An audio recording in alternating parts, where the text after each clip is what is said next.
Good evening, everybody, fellas and fellas. Welcome into the How to Rhythm Fantasy Studios. I'm Jamie. That's Eli. It's a Wednesday. We are here. We're gonna just dive into all kinds of recaps and our analysts, or just gonna recap a lot of stuff. Eli's gonna give you some risers. I'll give you some risers. He's gonna give you some fallers. We're gonna hit up on some quick NFL news. We'll just briefly talk about some guys who actually got the starting position already. But as we all know, we always kind of start the show off as I don't know if that actually worked or not, but whatever. I didn't hear it. You want to tag me in? There we go. Tag me in. Okay. Now it's time for your PSA. So Wednesday Night Dynamite, we're here. We're back again. As you can tell, similar background, but I'm in a new location. Like, Eli, where you? Well, I went to another Airbnb, so had to do a little transfer, but got good connection here, so that's all that matters. You know, Jay's in his normal spot like usual. But if you haven't seen any of the previous content, like we always say, go back and listen to it on Spotify, watch it on YouTube. If you can only tolerate a minute of us, we get it. Go on YouTube, watch YouTube Shorts. So a couple different places you can see us, and then some other platforms too that have the show. We've run long the last probably couple months. We were doing division previews. We've had Donovan on. We've had a couple other guests too. So I mean, we've been making the rounds. Pete's been on. So we want to kind of back it off a little bit tonight. Maybe try to trim a little of the fat off. So make it a little shorter for everybody to tolerate. If you're listening to the whole thing, we appreciate that. I mean, we'd love if everybody was listening for the full however long we go tonight. But we get it. And then Discord, Twitter. I've been on Twitter more. A couple other places you can find us. Obviously, Discord, that's more Jay's thing, but I'll pop up on occasion too. So different places you can find us. You can always and you can always DM us too. We'll respond to just about anything. We're whores for that. But I'm excited. I'm excited here. Got some wine. Gonna enjoy some more preseason. I know Jay. Before we got on there, he was watching, I think, the Bears Bengals recap. He couldn't get enough of Roma Dunze, and neither can I. I saw that 45-yard catch he had. Finger licking good. So's this wine.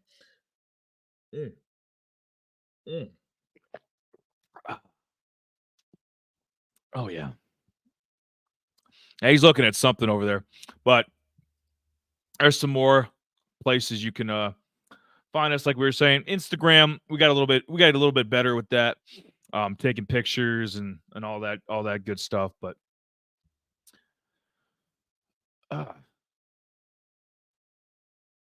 did he mute his microphone? Oh damn! No, I didn't mute my mic. There we go. Yeah, I was like, maybe I'm gonna have to do this alone tonight. I'm like, No.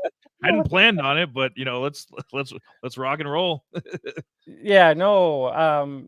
For some odd reason, my little thing I used for my sound bits or whatever wasn't.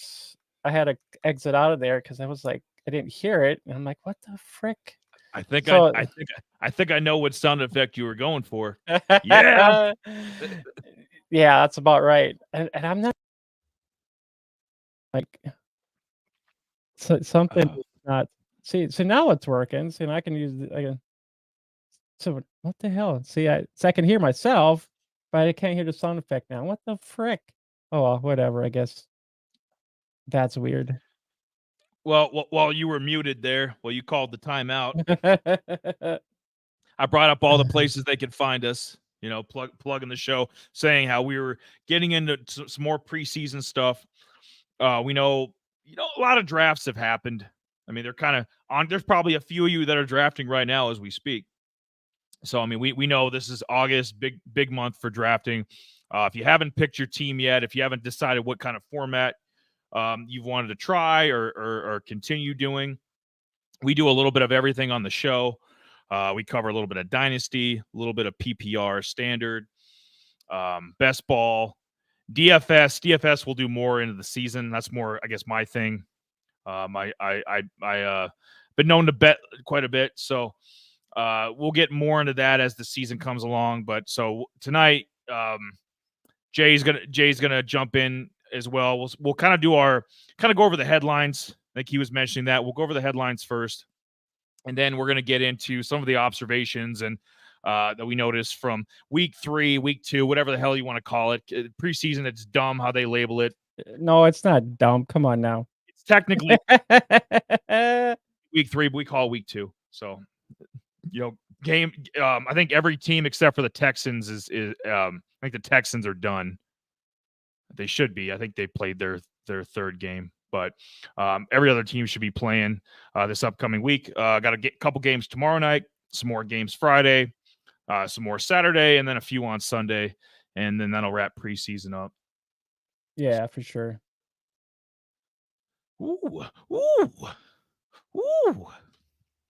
was just watching. The hell was I watching? I think I saw that Bo Nix was named the starting quarterback. I think I was looking at I think I was trying to find my crystal ball. That's the next little prop I need to get. I need to get like a little 8 ball so I could shake it and I can show it to Pete. So he knows that my Bo Nix predictions is sounding better by the day. Just saying. Oh snap! I guess there is going to be no soundboards tonight. That's okay. I'll make up sound effect. We're good. I don't know what the heck happened. I'm still trying to figure that out. So I'm like, what the frick, man? I had to deal. I play, as you guys probably know, like I played in bands for years, and we had technical stuff happen all the time. So, nothing new to be down. Not quite the full out of rhythm experience if this is the first time you're coming across us, but I got a mouth, he's got a mouth. We'll make some sound effects. I'll pound on the wall if I have to. We'll figure it out. Yeah. I was mentioning before the sound effects decided to take a giant shit on us. So Bo Nix, my boy, was named the starting quarterback in Denver. I think we'll start the headlines with that. Might as well. It was a few days ago. Bo Nix was today. A few days ago, Minshew was named starting quarterback with the Raiders, and then obviously Jaden Daniels was named the quarterback with the Commanders. We kind of knew this was going to happen. Not so much with Minshew. I think Minshew kind of took us by surprise because maybe Aiden O'Connell, maybe they trade for somebody, but Minshew won the job.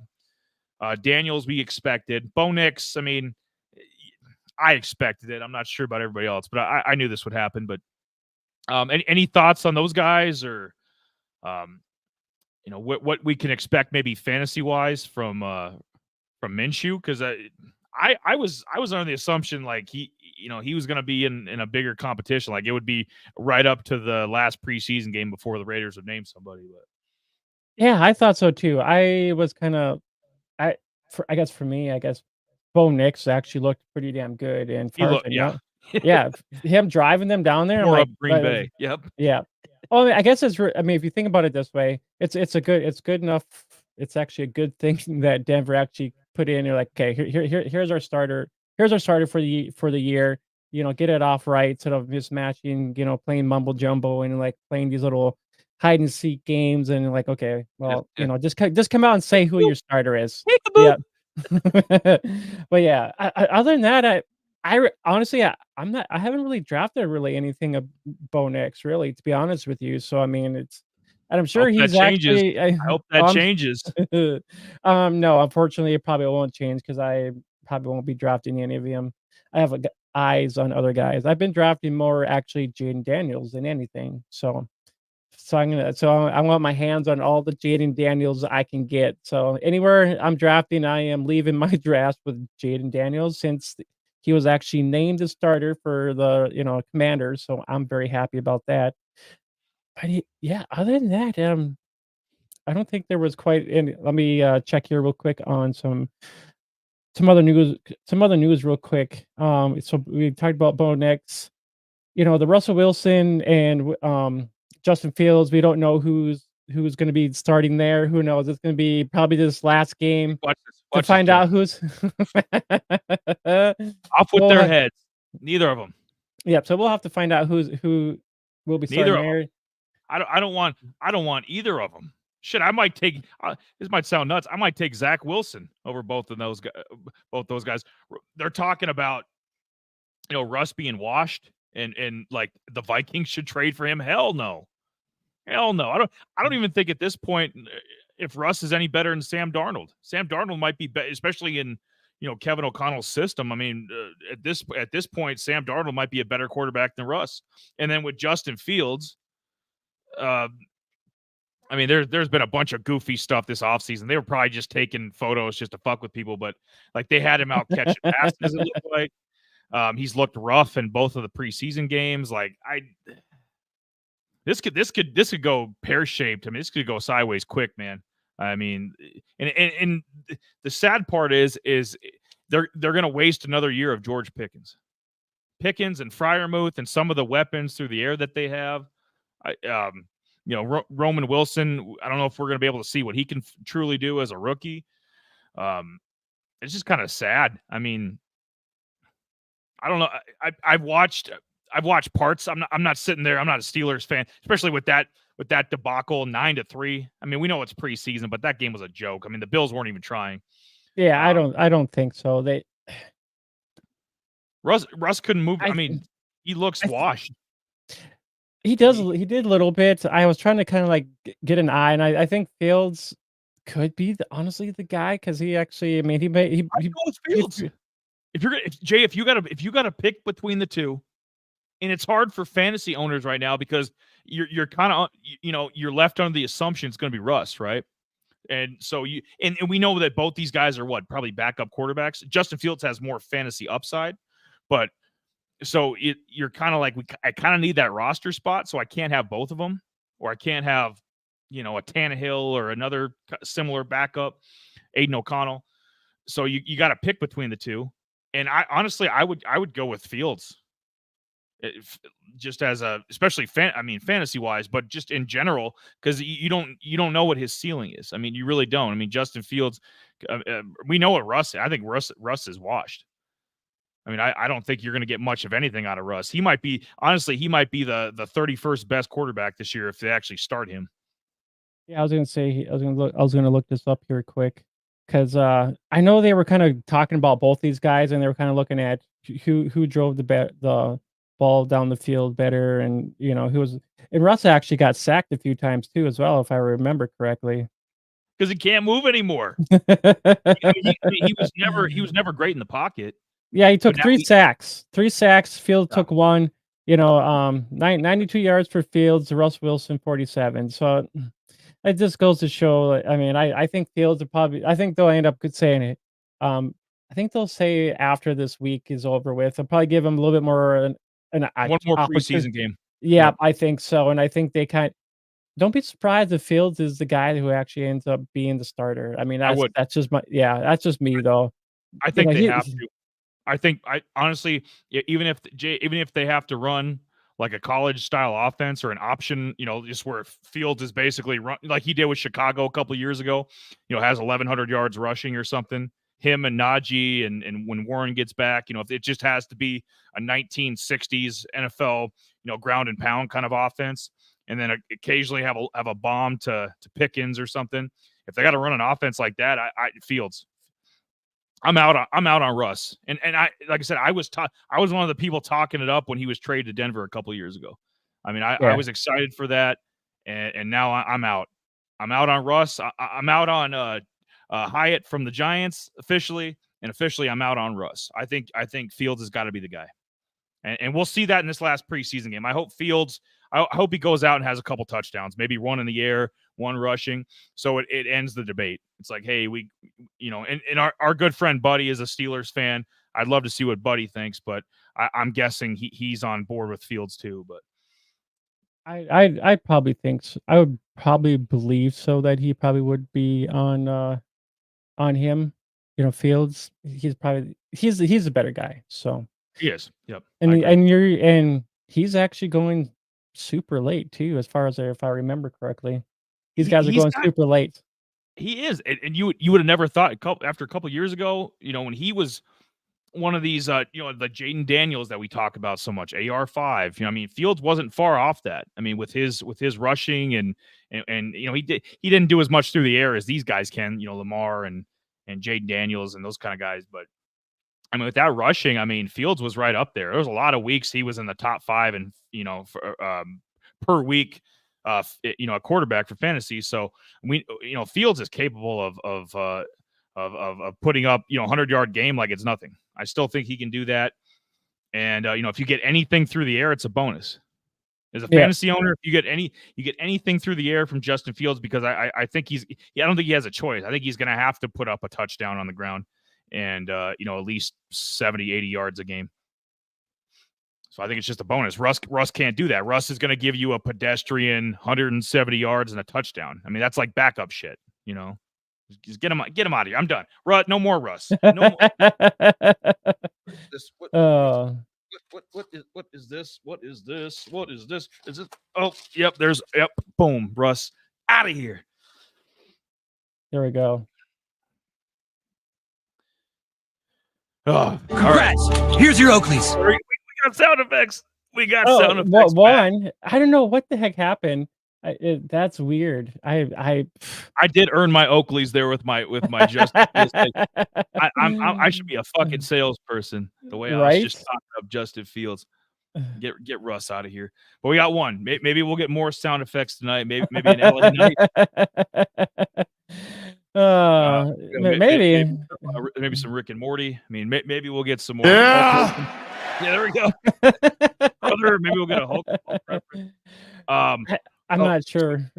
Yeah, what's all some going of the other on some of the other guys that I'll kind of bring up that are on the fringe, if they're going to be ready for the start of the season or not, or at least going to miss a couple weeks. And you can bring up any of these guys that you like, or if you want to comment on. But obviously, we know Jonathan Brooks from Carolina is going to be out a couple weeks. I think week 3 or 4 he should be back. So if you have Chuba Hubbard, I'm liking some Chuba Hubba. If he's going to be taken on your team. So him and Carolina I like. And then you go down to the Chargers. I don't know if Herbert's going to be ready week 1. I mean their passing game is going to be shit, but I mean it's going to be like epically shit if Easton Stick has to play. So I mean that would worry me a little bit if you've got or you're going to draft shares of Ladd McConkey, the rookie from Georgia they took. So he's projected to be their number 1. I actually took Ladd in one of our auction drafts. I did here like the other day. How much you pay for him? Just for listeners. Just for listeners, I can tell you here in just a second. I think it was somewhere in the 20s ish, somewhere in there. So about mid value. That might be. Yeah, give me just a second here. I'll tell you, because I actually took I spent $30 on Jaden Daniels, so I spent about $15 on Ladd to get him on my roster. Oh, that's a damn good price. I like that a lot. Yep, I spent $55 on Olave, $22 on Odunze, $31 on Neighbors. So I gotta, it's probably not my best draft, but got a Chain and Connor. Like I kind of waited for a little while on like my running back, so I got just a couple. I got Braylon Allen for like $4. So I mean, this is a little. It's an IDP league, just four positions there. So it's kind of a mixture of a little bit of here and there, but it's fun, very active, So I'm like, hey, I won it last year. This year, I'm probably gonna be putting up a struggle, more than likely. I'll have to come over there. Yeah, I need to do my own team like that. I know we did that. I think we did that with Jared or somebody we did it with last year, and it was fun. Pete's back. We were just talking about auction leagues, and that's another thing we could do. I mean, Jamie's been sending me all these links to all these different leagues he wants me to join. He's like, I got this or that one, and I see people on Facebook looking for members and other leagues. If you have an auction league out there and you want me to join, I'm in.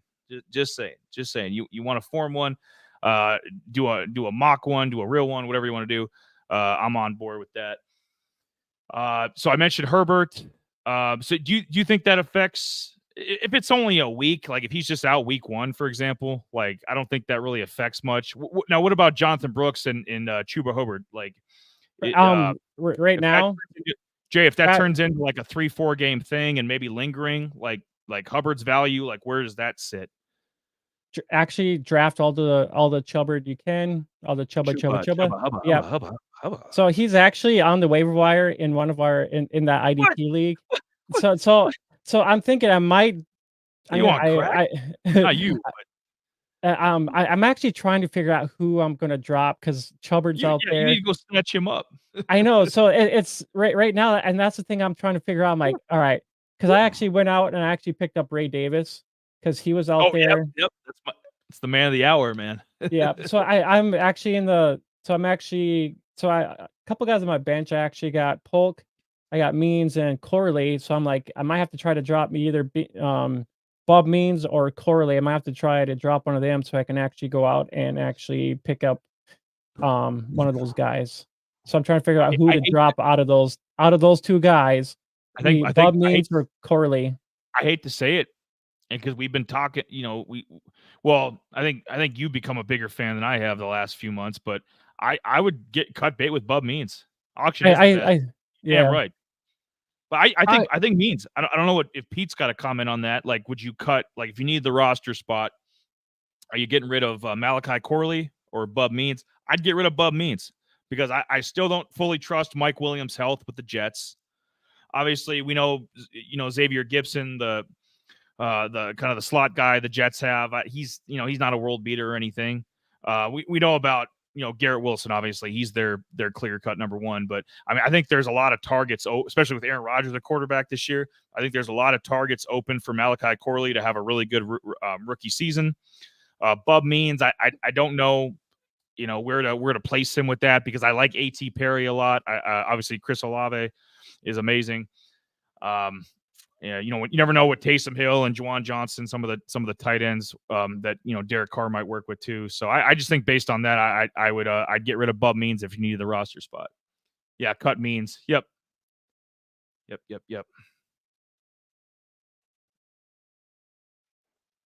Yeah, I thought I had a sneeze for a second there, so I was like, "Oh, I'm gonna." Yeah, Jamie's. Yeah, we got. Yeah, I think I don't know. It's kind of a it's kind of a toss up because I think Means will more likely like see some time, and it's just like because out of all these other guys on the roster, A.T. Perry and all these other guys, Bob Means is going to be like I guess you could say he'll probably more a deeper guy in a 14 or 16 probably more than likely. This is kind of a smaller 10. So I guess you could put it that way. I guess I should go out and because I do need the running back depth, and I believe I'm like no way.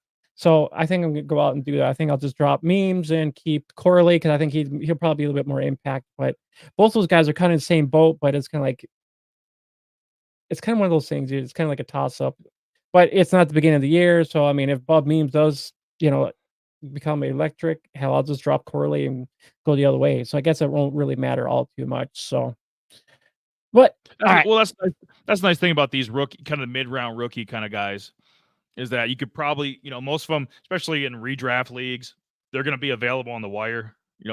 Most of them, especially in 12-man leagues. So, you can kind of correct your mistake. Like if you see after 4 or 5 weeks, Bub Means is tearing it up. Oh shit, Corley's not getting any targets. Then you can kind of reverse course. So that's the only nice thing about that. Is like you have some wiggle room with mid-round rookies for sure.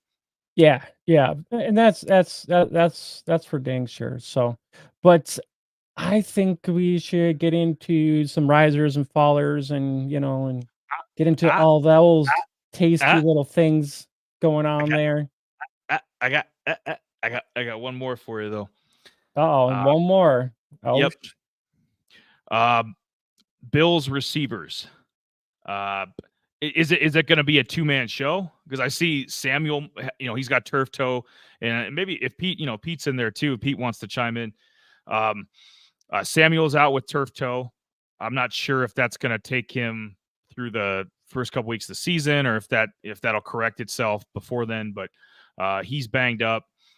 MVS is pretty much going to be out for a while. I know he was a probably fifth or sixth receiver, but they're really lacking depth right now. With the lack of depth, do you think that helps the running backs more? Like you just talked about Ray Davis. Do you think that helps the running backs more? Like they're going to get more receptions between Cook and Davis? Does it help the tight ends more? Is that going to be more of Kincaid, maybe a little bit of Dawson Knox? Or does that help the receivers more with the rookie Coleman and Khalil Shakur? Like what group do you think that would help? Like kind of a lot of these, these lower on the depth chart Bill receiver injuries. Well, I mean, if you think about it, Shakir is going to be the guy everybody's going to be wanting. Kincaid, Samuels. I never really liked the guy. I mean, he showed flashes, pops here and there, but I mean, is he really trustworthy? He probably could be because he's another body like we talk about. I mean, he's there. I just like Shakir a lot more than anything. If it was for me, I'd be drafting Shakir and not looking at anybody else. Well, I mean, there's Coleman there, but how I mean, I guess if Samuels is going to be has turf toe, those are always kind of lingering, so that they might miss a game or two. So I guess Coleman is the next guy up there, So you got your 1, 2, 3, Kincaid, Shakir, Coleman. Those are really the guys we could really actually benefit from actually drafting, especially in DFS. Shakir is probably going to be really super low. I mean, I've been waiting for some Yahoo to actually get their salary, their caps up. Well, I should say, waiting for their budget to put out what they're putting on some of these guys, because I think Shakir. I mentioned earlier this morning, I think Shakir could be like a $11 bargain on on Yahoo sites, compared to like he on DF or DK, he's like 5,100.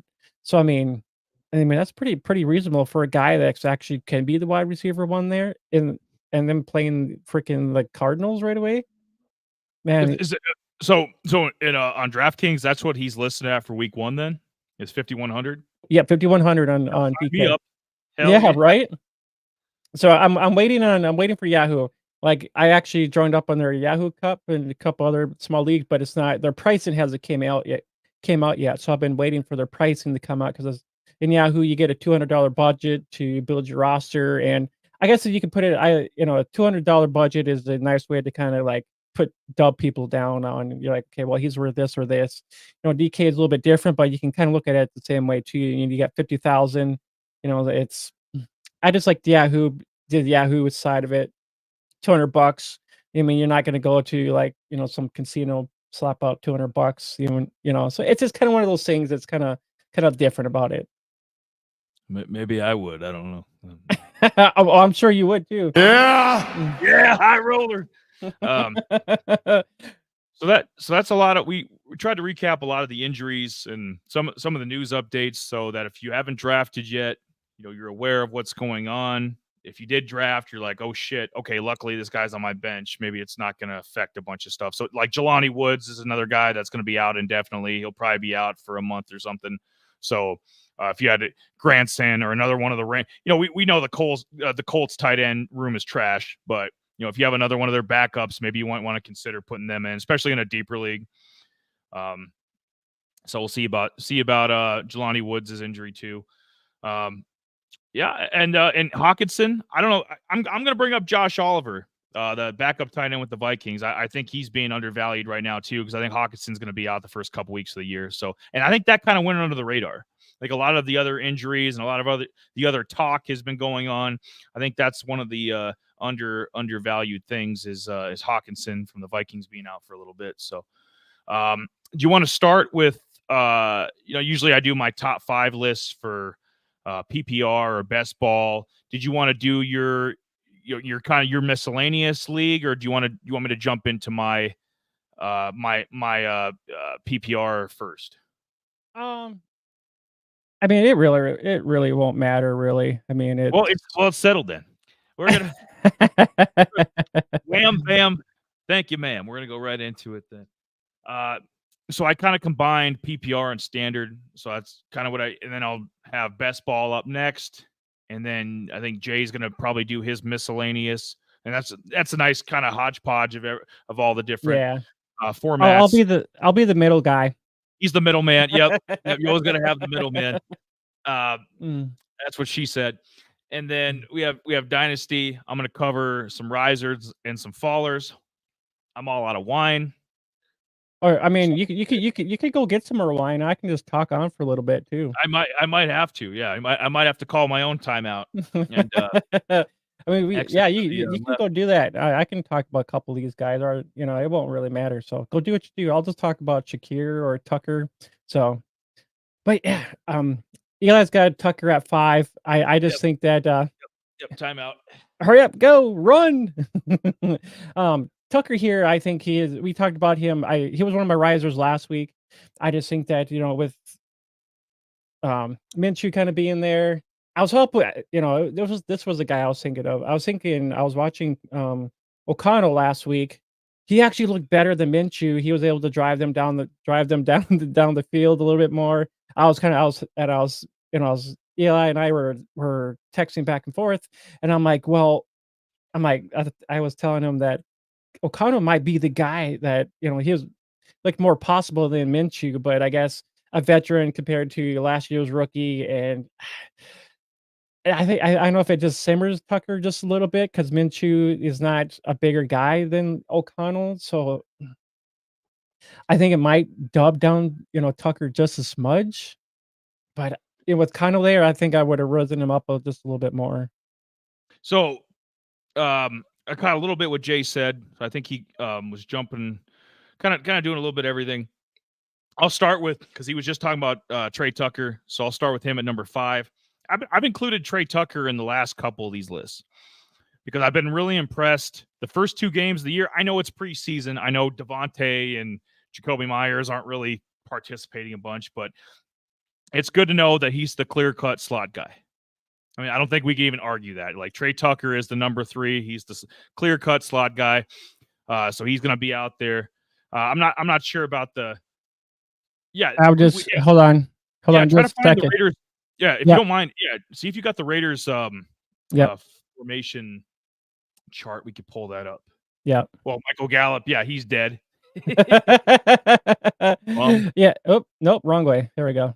I just wanted to pop, since we're talking about Tucker real quick. I mean, they were going to have Michael Gallup there, so they really don't have anybody else after Trey Tucker. They got Jacoby Myers and Trey Tucker. We talked about them in our NFC, they really don't. AFC West. No. Yeah. So they need somebody in Adams is he had some lingering issues too a little bit. So they really didn't have a whole lot of people, actually out in the practice field and whatnot. So, I mean, I think Adams might play a little bit here. I think most teams that might have a couple of their starters playing, this last couple weeks just for a couple reps and stuff like that in there. But I mean, I know, Eli and, Pete, they were kind of poking fun of me. Oh, Trey Tucker is nothing, but they have to toss the ball to somebody. And, Trey Tucker was a name last year. I kind of was watching just a smudge a little bit. He had little spurts here and there, but with the offense actually going where it is going to be now, Trey Tucker might, should be irrelevant. I think the part was, and I gave you a hand pound last week. Gave you. Oh yeah, I know you did. Yeah. I'm always the first one to admit when I'm wrong or when I fuck something up. Like when Russ, a couple years ago, in 2022, when I thought Russ might be the preseason MVP. I mean, I shit the bed on that. Last year, I dropped Kyron Williams because I needed the roster spot. We see how that worked out. Kyron had a fucking 7th ranked fantasy running back season. Trey Tucker might be my bugaboo for 2024. I mean, me and Pete were making fun of him, and preseasons, 2 games. But I think my dislike for Trey Tucker developed because I expect a lot more. I remember how good he was at Cincinnati. I remember that whole team. Desmond Ridder pissed me off because I'm like, that whole Cincinnati team. I mean, that was a compared to the juggernauts, Ohio State, Alabama, a lot of the typical playoff teams in college football, Cincinnati was right in that mix with that team. I mean, they had a bunch of pros. Sauce Gardner, all pro corner, Jerome Ford, running back. I mean, they were stacked all around. And Trey Tucker just kind of disappointed me, but he might redeem himself this year. I mean, I'll be first on board with that. And if he's being drafted as the 95th, and like I said, he's been going up. He's been going up. I think he was at 107 last week, and he's up to 95. So I mean, that probably bumps him close to a round. I know it's not much because it's at the end of the draft. I get it, but I mean, a round's a round. So he's obviously other people are seeing it too. His preseason performances. Yeah, this past game, 3 receptions, 66 yards against the Cowboys. So I think for the value, I'll put Trey Tucker at 5. He's worth taking a look at, kicking the tires on. He's going to be a starter. He's going to be their slot guy. So we can go with that. Khalil Shakir, we just talked about him. I mean, we when can we not talk about the Bills players? I mean, we talk about Ray Davis all the time. If Josh Allen wasn't so famous, we'd be talking about Josh Allen too. We know how good he is. We talked about a lot of Stephon Diggs last year. So we love talking Bills offense. I saw my cousin at a concert this past weekend, and my cousin's always been a big Bills fan, so I'm happy for him that they're stacked, they're loaded. Shakir, he jumped up one spot. I think he was 52 last week, up to 51. Average draft position for it's like the combination between PPR and standard. Like I said, Jamie's always better with the rounds than I am. So maybe if if he wants to chime in with the round, that's fine too. Shakir, but I still think that's great value. I think he's definitely a top 50 fantasy receiver. I don't even think that's debatable. I mean, you're a number 1 to Josh Allen. I mean, come on now. Yeah, I mean, so go ahead. You talking about what Ray Davis or Shakir? Which one? Khalil Shakir. I'm going backwards. I'm okay. 5, 4, 3. Tucker on sleeper is 258 average draft position. So I mean, he is a waiver wire guy. I mean, best ball, it all depends too. I mean, it depends on how deep the league is, or how that's the overall, is. And that's overall correct. That's between quarterbacks, tight ends, receivers. Yeah. Everybody. Okay. Yeah. Just so, because and to clarify, if this is the first time coming across us, so I'll put like when I say ADP 95 or receiver, whatever, running back, whatever. So that's their position, ranking per position. So Trey Tucker isn't the 95th overall fantasy player. He's the 95th receiver. Khalil Shakir is the 51st receiver. Just so we're, But so basically he's saying that Jay was saying that Trey Tucker is a waiver wire guy, which is incredible. Pretty much he is. Yeah, he is. Get your hands on him. I mean, get your grubby hands on him. This guy's you can't go wrong with a starter, even on a bad team. I mean, a number 3 receiver on any team is worth a roster spot, I think. For sure. Shakir, obviously, number 1 in Buffalo. And we can probably keep that graphic handy too, because Ray Davis is coming right up. Yeah, for sure. And if you look at Coleman, Samuel, I mean, with those are kind of your guys. I picked Dalton Kincaid up there. We did our previews, earlier. We just had a tight end slide, but with all the tight ends in that division, but since they really didn't have anybody else, I mean, Kincaid, Shakir, Coleman, Samuel, these are your guys you're gonna be looking at. Shakir is gonna be more likely the first guy off the board coming off after Kincaid. Coleman will be a little bit later, from what I was noticing. So I mean, Shakir, even though they draft Coleman first, first overall, I mean, it's gonna take him some time to get on. I mean, I seen a little bit of the one game. I think it was week 1 or week 2, whatever which one on. He had a little bit, I seen some of his catches here and there. Him trying to adjust to all the the offensive schemes and stuff like that. And I think Shakir is already he's already been there. He already understands that. So I think Shakir is going to be that guy. Yeah, and Coleman, he was an early 2nd round pick, just to clarify, but it's the same difference. I mean, I think he was like 33rd pick or something, 32nd, 33rd pick. So he was technically a first, but Khalil Shakir is going to be their number 1 guy, at least until, I mean, Coleman's he's not Marv Jr. He's not stepping in or Malik. Or Malik. I mean, he's not Roma Dunze isn't even stepping in day 1 as number 1. And Roma Dunze, I think, is a better prospect than Keon Coleman, absolutely. So it's going to take Keon a little bit. Khalil Shakir is going to be the number 1 guy from day 1. And then if you want a 1A, honestly, it's Dalton Kincaid. You're looking at the 2 guys right there in Buffalo. But we're doing risers. We know where Kincaid's going. I mean, he's going pretty high for tight end. So we're trying to find a little bit of loose change here. We're trying to find a few more hidden gems that you can get later in your draft to get better value on. So that's kind of why we go with a lot of the guys that are later on, is to get you better value. Jordan Whittingham. Why does Whittington? Why does he keep popping up on these lists? Is it because he's not on this one? Know. He should be. He should be. That's a shame. I need my little marker so I can black out Atwell. Just and I think DeMarcus Robinson was traded too. I think he's somewhere else too. I think, if I remember correctly. Well, he went white. He went white, and then he was traded. Yep, that's the one I totally messed up on. Yep, I remember that. Skowronek. I think he's with the Texans, or I'm trying to remember who he's with, but I know. Yeah. He was. So the guy that's pictured was the one that was. Yep, I remember that. Yep, and this is why I think, if you think about pop up here real quick. I'll pop at the beginning. Look at Whittington. He didn't really have a whole lot. 5 touchdowns, not even 2,000. So he was barely even used in with the Longhorns. So with Xavier Worthy and Edidine Mitchell, overlooking this guy. I mean, of course, these guys can be a little bit of a sleeper when it comes to the Rams. People remember back in the day. Remember how Noshawn Moreno. Remember Noshawn Moreno was like the feature guy with Georgia, and then Nick Chubb was his backup. And remember how Nick Chubb was a better pro than he was So, I mean, this has happened before, where in college you're somebody's backup, or you're somebody, you're not being utilized, and then in the pros you just start tearing it up.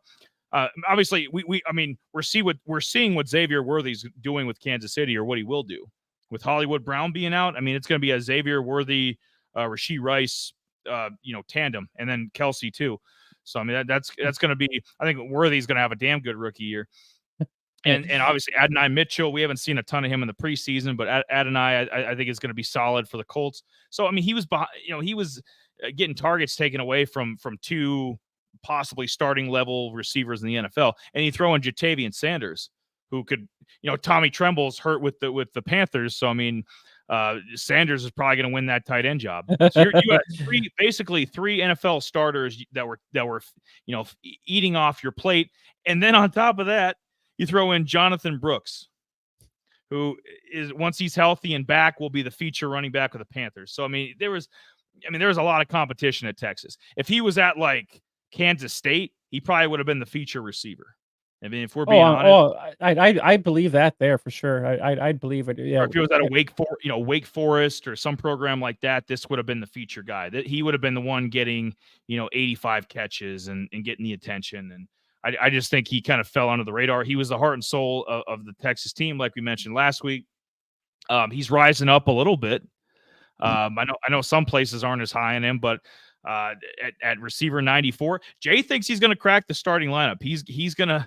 I don't think so. The more I see him, I was thinking receiver 5. I think he can get to receiver 4. I think it's going to be a DeMarcus Robinson, Puka, and Cooper Kupp show.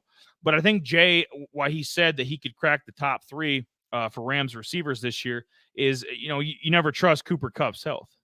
So maybe Cooper goes down, and then it's Puka clear cut number 1, and then Robinson, and then maybe you get some Whittington kind of cleaning up as the 3. So I like how that's, and Tutu Atwell, there's been rumors he might be traded, so he might be out of the way too. So, I mean, there's a wide open door. There's a wide open door for Whittington to get some targets this year. Absolutely. And so that's why I put him at number 3 for PPR, because I think he's got some great value. You got Ray Davis up, number 2, Ray Davis. He seems to be he's another one of these guys like Whittington. He seems to be in the list every week now, because why the hell not? I told you, he's going to overtake James Cook. Whether it's 2025, the end of this year, Ray Davis is coming. Just had 8 carries, 58 yards in the preseason game they just had against Pittsburgh. What? You give me that look for? What did he give me that look for? I've been on Ray Davis since we did his college spotlight. He was the heart and soul of Kentucky. I mean, he was the only thing left after Will Levis left. Like, he was the only thing left. He's the only thing that kept that season afloat for the Wildcats over there. I don't think Ray Davis is going to take Running back over 59. Cooks. Running back 59. And he's now he's up to the clear-cut number 2. He's number 2 on the depth chart. Frank Gore Jr. ain't going to get to him. Ty Johnson ain't going to get to him. Any of these other clowns. I mean, it's only James Cook in the way. And James Cook's a really solid back. James Cook is good. But Ray Davis has a chance to be even better. I think James Cook's is, I think Cook was coming into what he was kind of meant to be last year. I don't think I think Ray Davis is just a complimentary guy to James Cook. And I think, so I mean, he might get a little, for now, for the goal line. I just think, James is better than Ray Davis at the moment right now. At the moment, yeah. I don't think that's going to happen. I don't think Ray Davis is going to take over the show. Unless the only way that's going to happen if, James actually, Cook actually gets a bad injury or anything like that. I don't see this happening. Ye of little faith. I find your lack of faith disturbing. Perfect time. I mean, you couldn't time that any more perfect. That's the way I see it. I mean, he's got great value. He does. He will have some great value. I mean, I don't get me wrong on that part, but him actually being taken over James his role. No, I said eventually. I said eventually.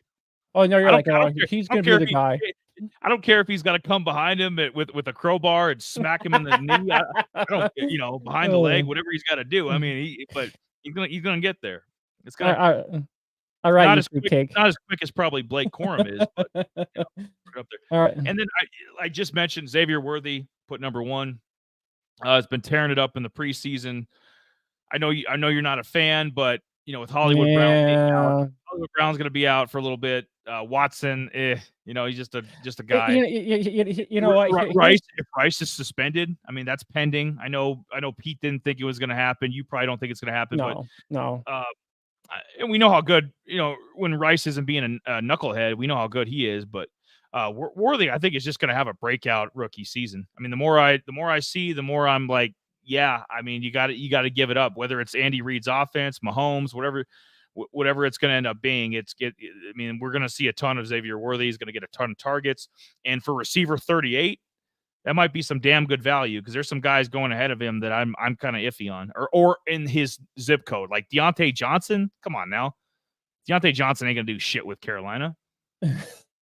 He's within a couple picks of a guy like Xavier Worthy. So here's the funny thing: even though I don't like Worthy all too much, just because I think there's so many mouths to feed in with Kansas City. Oh, there always is. Yeah. And that's the thing. The only guy I would really honestly trust is Rice. The rest of the guys I don't give two shits about. Rice would be the only guy I would really care about. I mean, for a deeper, kind of those other like deeper leagues and stuff like that, Worthy will be a guy you would want to try to actually get, especially in the deeper leagues, for some good value there, even though he might be going a little bit higher. You said 38. I think that's I don't remember the round offhand. I would have to look at some other ones. But the crazy funny thing is I actually tried buying him in our auction league, and he was just going too high for my books. I was kind of pissed, and I was like, just give me one Chiefs guy, but he went way too high for my liking, and I believe he went for $16, and I was at the time I was like, $16 is not too much, but I wanted him, but I was going to try to go for Rice. Rice went for $41, so you can totally see the difference between both those guys there. $41. Whoa! Let me back you up there. Let me put this bitch in reverse real quick. So 40. Okay, so 41 for Rice. Yeah. 16 for Worthy. Yeah. I mean that's less than half the price. Sign me up. Okay. Yeah. Obviously, I'd take Rashee Rice over Xavier Worthy right now. Absolutely. But for that price, I mean, sign me up. And that's why I was, especially when you think about, your DFS lineups and stuff like that, Worthy actually, he wouldn't be a bad option guy to actually toss in some of your DFS lineups because I agree for the value of him, I'm assuming he's gonna be a DFS monster. He's going to be a DFS monster, might be a best ball monster too. I mean, Worthy's going to have some games on him. I'm seeing. Mm-hmm. They have that. I'm telling you, he's not Tyreek is one of one, but they have. I think they have that same because it's such a system they have in Kansas City. I think they have that. You know, they have that in mind. He's going to be a yak monster, yards after catch. I see big things. I think Mahomes is going to love working with him. I think the other guys are going to. It's meant to be. I'm sorry. I mean, he got lucky. I mean, he could have been Brendan Rice, Jerry Rice's kid. He could have ended up in a shitty situation like the Chargers, but Xavier Worthy got blessed with a great situation with the Chiefs, and now he's going to benefit. So, and it's probably going to make him better than he would have been otherwise. But so those are my 5 standard PPR risers. Those guys are coming up. Whether it's a couple spots or one spot, Trey Tucker, in his case, it was 12 spots.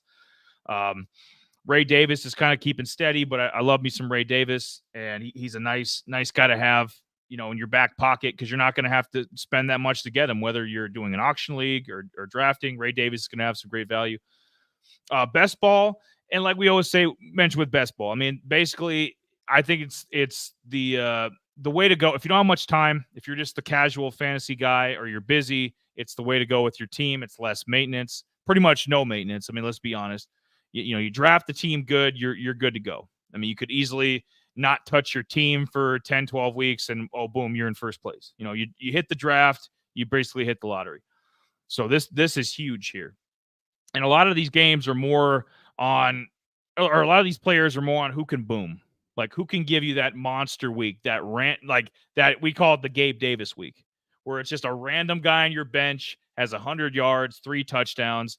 He's not going to do it again. That'll be his one game of the year, but he's going to put up the most points that week, or he'll be a top 5 fantasy receiver that week, and help you win your matchup. But so I kind of did a diversity. I tried to mix it up so it's not the same guys I did for PPR. I'll start at number 5 again and work my way to number 1. Najee Harris, because I think Warren, I think that might be lingering with his hamstring. I think Warren might be out, maybe the first game or 2. And then if it lingers a little bit, I mean, they're going to feed it. They're going to have to. I mean, you saw what trash they were putting out at quarterback. It's a joke. Are you kidding me? Russ, come on now. I think Najee's going to benefit. It's a contract year for him, like Pete was saying when he was on with us a little bit ago. I mean, it's a contract year for Najee. He's going to want to get paid. He's going to want a second deal, whether it's with the Steelers or the different team. I think Najee's going to come in motivated. I put him in number 5 and running back 22 in best ball. I think is some great value. I really do. He's not even in the top 20.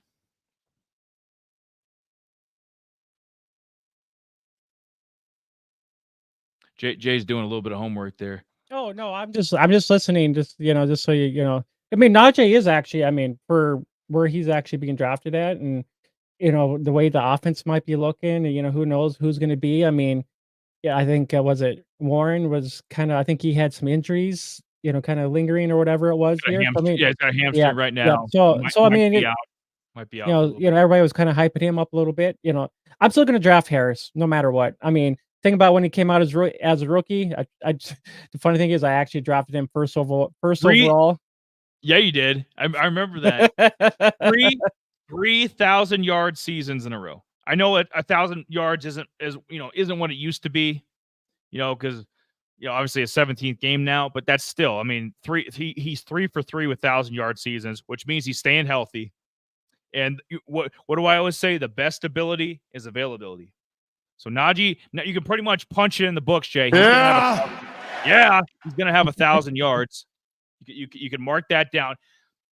If he doesn't have, I mean, if it's just a Najee Harris show, like they're giving him 25 carries, because they don't give a shit. They're probably not going to re-sign him. If they're giving him 25 carries a game, he's bound to get, his 23 carry, 94 yard, 1 touchdown stat line. And, that should be in the top 10 in running backs for a lot of weeks, if not top 5. Yeah, and I mean, who knows if he wants to return or not, and who knows? I mean, if he wants to get paid, I mean, I mean, who knows? I mean, I was gonna say Carolina, but they took Brooks, so that'd be kind of out of the question. I mean, there will be some teams out there that might be running back hungry. this offseason. So I mean, there could be a lot of injuries happening, and who knows? Najee might be to say like, "See you later, guys." Depends on if they paid him or not. If he wants to stay there, who knows? Yeah, and I'm all on board. If Najee's sitting there in an upcoming draft, I'm taking him. Auction league. If you, especially the first couple weeks without Warren, Najee Harris for DFS, sign me up. I don't care what he costs, 6,200, whatever. Sign me up for Najee Harris. Number 4, I put Josh Oliver. Like I said, he's kind of he's still kind of an unknown guy unless you're a Vikings fan. He's kind of a behind the scenes guy, but I think he's a really good backup tight end. And if TJ Hawkinson's, going to have some lingering stuff and is going to be out for, maybe 2-3 games, it's worth kicking the tires on, especially early in the year. You're not spending any value on the guy. I mean, he's lower than Daniel Bellinger from the Giants. I mean, this guy is as low gets. Tight end 48. I mean, that's like the equivalent of being like receiver 140 or something. I mean, it's basically kicking the tires. I don't know if you know a ton about Josh Oliver. I don't know. No, not really. I mean, not really. He sounds like a lawyer. He sounds like like he should be doing law. But I guess it's a solid backup. And I don't know. Did you have any of your leagues? Did you have any shares of TJ Hawkinson? No, I don't think so. I had no shares of TJ, and with it, if he's not really healthy. I mean, yeah, Oliver might be a guy, but it all depends on how big the benches are too, and with if it's a hamstring or something like that, who knows if he'll be in and out of game, and Sam Darnold's going to need a tight end to toss to, and especially for maybe a late guy. I mean, Oliver is not a bad option. If TJ does come back, then that's going to be the kind of the pitch hits on Oliver too as well. Yeah, I'm gonna bring up Josh Oliver's. I'm gonna bring up his 2023 stat line. Well, let's see if there's anything here. So I was trying to find. Here we go. So he did have. Yeah, he had one game. He was targeted 4 times, caught all 4 balls, had 47 yards and a touchdown. So I guess for all of last year, he had 28 grabs or 22 grabs, 28 targets, a little over 200 yards, and a couple touchdowns. I mean, but he's a backup tight end. I mean, you're not gonna. Obviously, we look at top tight end numbers. 800-900 yards, something like that. 6 touchdowns. He wasn't putting up anything like that because TJ Hawkinson was getting fed. I mean, TJ Hawkinson was a top 5 fantasy tight end last year, and the fact that offense is relying so much on JJ obviously and Addison, but you need a tight end too because the running game's not going to be very good. I mean, I'm not sold on Aaron Jones. I don't care what people are saying. The guy's in his 8th year. He's always hurt. I'm not. So it's going to be a lot of aerial stuff with Darnold and the receivers, and I think Oliver could be a beneficiary of that. Because like I said, Hawkinson was putting up top 5 fantasy tight end numbers last year. So if Oliver is going to be in for a few games, kick the tires on it. Maybe he has a breakout game. Maybe one of the and boom, there's your best ball week. A 6 reception, 75-yard touchdown week. That'll be in the top 5 in fantasy tight ends for that week. I guarantee it. You know what? Because as far as I know, I mean, you're a Cowboy fan. How about them Cowboys? Right? CD Lamb. Yeah. CD's not signed yet, is he? Unfortunately, he is not. But Okay. well, Okay. let's welcome Michael Thomas to the board. Right. Giddy up. So I put Jake Ferguson because I think he's if somehow things got weird with CD, this is almost like an insurance policy. So I put him at 3. I don't think it's hurting anything. Jake Ferguson's going to have his own value. I mean, he's going to have a lot of, top 10, maybe top 5 fantasy tight end weeks himself, just because how lethal that Cowboys passing game is, and Ferguson being as good as he is. But he's their number 1 target.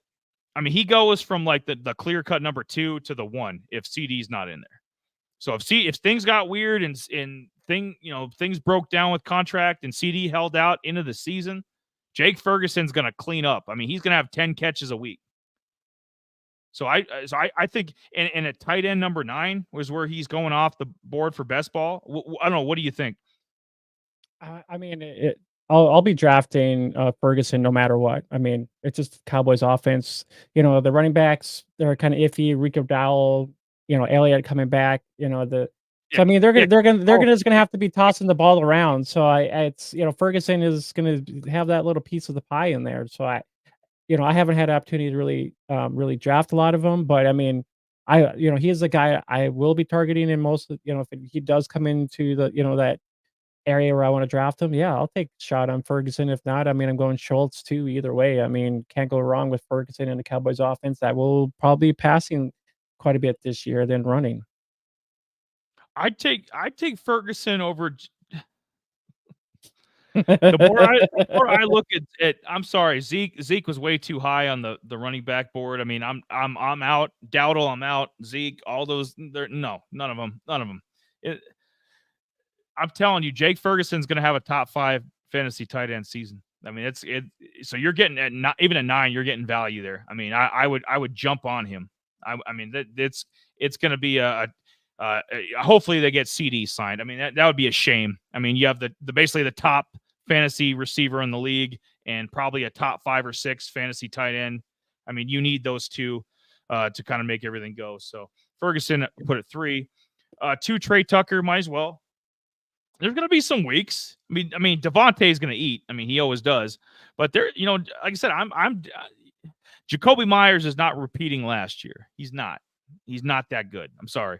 So there's going to be weeks where Trey Tucker, like in preseason, like he's going to have, maybe he turns 4 catches, 82 yards and a touchdown in. I mean, that's going to be a top 10 fantasy receiving week. And you turn in a couple of those in best ball. I know I included him in the PPR as well, but at receiver 91, it's the value. If Trey Tucker was a receiver 55, he wouldn't be included on anything. I'd be like, nah, no, he's not worth that. But at receiver 91, sign me up. What do you think about Trey Tucker at 2? Well, I mean, we already talked about him a little bit earlier, but I mean, with his rise coming up, and if you're in best ball leagues, I mean, yeah, I was trying to look back at some of our earlier best ball draft I did, and he actually was not actually being drafted at all. Like I said, he was pretty much going to be a waiver wire guy. Then Means came off the board, in this mock, So I mean, Flournoy, the other Dallas, rookie, he came off the board. McCorley. So I mean, you can see some of the guys that were probably be waiver wire guys that actually were, being drafted in some of these best ball leagues. So Tucker will be a rise for people who will want to draft him. And I was actually going to take a look and see some of the other best ball quick while we were on him, if he was actually being drafted or not. So he did have a game last year where he had 3 receptions, 59 yards, and 2 touchdowns, which would have definitely put him in the top 10 that week. So he's capable of it. And I think this year they're gonna include him in the offense more. I really do. So, and last year, it was kind of a pedestrian kind of season. I get it. But this year, I think he's going to get more targets and be worked in more. And where he's being taken at, and these are like late round. I mean, obviously, best ball, you want higher up guys, or you want guys that can hit more. I get it. But if you're desperate later on, Trey Tucker is definitely worth kicking the tires on. And then Chuba Hubba Hubba, however you want to pronounce his name. Basically, you're getting for at least the first probably 4 games. I mean, let's just be honest. So for like almost a quarter of the season, you're getting a feature back at running back 46 in best ball. Sign me up. He's got to be number 1. He's got to be the number 1 riser in best ball. Yeah. Well, yeah. If you think about it, we don't even know how long, Brooks is going to be out. I mean, he's on the pup, so you could probably have, Chuba for the first 5 or 6 weeks, So I mean, you think about it, he's going to be a starter no matter what. I mean, some people are taking Brooks, just to see what happens, but you won't be using Brooks right away. In best ball, I mean, I guess people will be more likely taking him because I'm sure they did. In a redraft league, more likely he'd be a guy you want to do, draft. Best ball, you pretty much want all the points you can get right away, and I guess that's the way I see it. In redraft, draft Brooks, put him in your IR spot, call it a day. Well put. Do you need anything else? Was that not good enough? Does this not entertain you? Jay laying it down. Yeah. Yeah. And now he's got his, and I fucking love those. I love the little faces on top of the names. This is gonna get good. And we even got Caleb. He's even got a Caleb Williams sighting. See, we don't just hate on players, okay? We're opportunistic, okay? We don't hate Xavier Worthy. Kind of hate Caleb Williams, but I mean we're being unbiased here. He's got Caleb in there. Yeah. But well, so I mean, Rice is going to be a riser for me. These are just gonna, I'm not talking about best ball or anything like that. Rice is just a guy that I'll be looking at drafting in most of my leagues. Try to get him in redraft, best ball. We were wondering if he was going to be suspended or not. That more likely could be happening at more maybe possibly like the later in the year. Since his court date is actually in December sometime. So Oh yeah, then he ain't get. Yeah, okay. If it's yeah, that yeah, late, I didn't know that. Yeah, he ain't yeah, getting. yeah, Yeah, he's gonna be playing all year. I mean, if it's yeah. So fucking, yeah. they're not gonna, especially with the Chiefs. Chiefs are gonna be in the hunt for a Super Bowl. They're not gonna. Their fucking number one receiver isn't gonna get no. So No. yeah. So he's Rashee Rice is gonna be just fine. yeah, and that's what I think too. I mean, we're I'm gonna take him, and if I have to try to get that worthy wannabe guy, I guess I'll draft him somewhere if I can get him. I'll get my little grubby hands on him, even though I'm really not a fan of him. I'd rather have neighbors or a Dunze over him, but that's just me in general. I just don't think he was a guy when I was just seeing him in Texas. I mean, he's got the speed, yada yada yada. I just really not a fan. But Dunze is my next guy. I mean, he Horns, look of horns. right. Dunze is my next guy. I think he's going to be the wide receiver 2 here. Allen's going to be the wide receiver 3 here. Dunze is going to be electric. I mentioned here, in auction leagues, I drafted him. I think I spent like $16 on him. Oh, yeah, $22 on him in auction drafts. I think that's his kind of it all depends on. I think that's kind of be his average, maybe $22 or lower, somewhere in there. I like Odunze. I like what he can do, what he's going to bring to this, offense, the Bears offense. Even though I'm just still not a fan of that Williams guy, he's slightly coming around to me, just slightly. I don't know. I just think a lot of the Bears fans don't know what's going to what's going to happen to him when they actually do start winning games. But I just, Williams did look pretty good in that preseason game, even though I got it on over here in the corner over here. He did look pretty darn good. I mean, I'm still going Jaden Daniels over Williams. That's just me though. Yeah. But I'm me too. No, we're on board.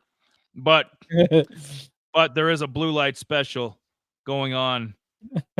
Caleb Williams, Kmart shoppers. Yeah, there you go.